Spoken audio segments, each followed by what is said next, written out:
Hey, first of all, I'm from Houston. What's true, y'all? It's Ville, and I'm here on Mother's Day trying to get prepared, guys. So let me show you a quick way to be cheap but still presentable to your mama on Mother's Day. So Walmart has $15 bouquets, beautiful flowers. Okay, so this is how you finesse Mother's Day. Okay, so I went to Dollar Tree and I got these vases. They're only $1 each. So I got 2 vases for my dad's mom and his aunt.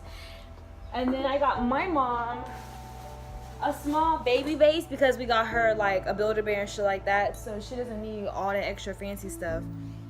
So what we're gonna do is we're gonna cut the stems of the flowers and then make cute bouquets in the vases.